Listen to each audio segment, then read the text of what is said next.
अस्सलामु अलैकुम वरहमतुल्लाहि वबरकातुहु। अस्सलातु वस्सलामु अलैका या रसूलल्लाह व अला आलिका व सहाबिका या हबीबल्लाह। व्यूअर्स, दुआ क्या है ये हम सब जानते हैं कि दुआ हम अल्लाह रब्बुल इज़्ज़त से मांगते हैं, लेकिन दुआ कैसे मांगी जाए कि वो जल्द कबूल हो, यानी कि अल्लाह की बारगाह में दुआ को जल्द कबूल कराने का क्या तरीका है। जो अंबिया कराम हैं उनकी दुआ जो है उनकी उम्मत के हक़ में कबूल होती है। इसके अलावा जो अल्लाह के वली यानी कि अल्लाह के दोस्त हैं उनकी दुआ कबूल होती है, क्योंकि वो इबादत के ज़रिए अल्लाह के इतने करीब हो चुके होते हैं। इसके बाद वालिदैन की दुआ, खुसूसन माँ की दुआ औलाद के हक़ में बहुत जल्द कबूल होती है।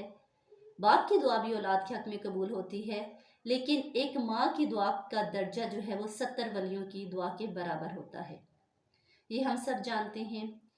लेकिन ऐसा कौन सा पीर है कि हम उससे दुआ कराएं और वो जल्द अज जल्द कबूल हो। आप खुद ही खुद के सबसे बड़े पीर हैं, यानी कि जितने तड़प कर और जितनी लगन से आप खुद के लिए खुद दुआ करेंगे कोई दूसरा नहीं करेगा। इसलिए जब भी आपको कोई भी दुआ करानी हो, जिनके वालिदैन हयात हों उनसे ज़रूर करवाएं, लेकिन ख़ुद भी अल्लाह की बारगाह में तड़प कर अपने लिए दुआ करें कि ए मेरे अल्लाह, मेरा ये मसला है या मेरी ये ख्वाहिश है, इसको पूरा कर।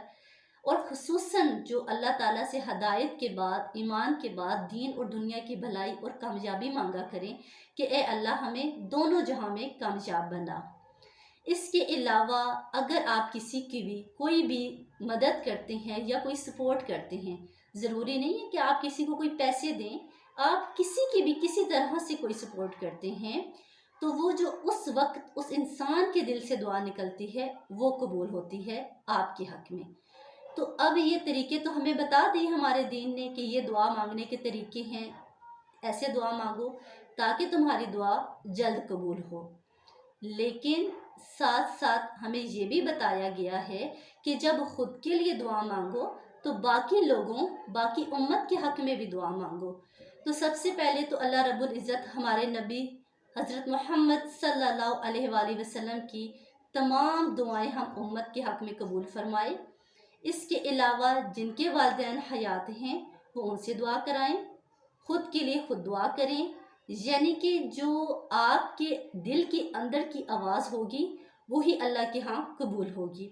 इसके बाद लोगों से कहें, जो मासूम बच्चे होते हैं उनसे कहें वो दुआ करें, क्योंकि जब आप किसी से अपने हक़ में दुआ कराते हैं तो वो आपके जो गुनाह होते हैं या आपकी जो गलतियाँ होती हैं वो उस बंदे ने नहीं की होती हैं, तो उसकी दुआ आपके हक़ में जल्द कबूल होती है।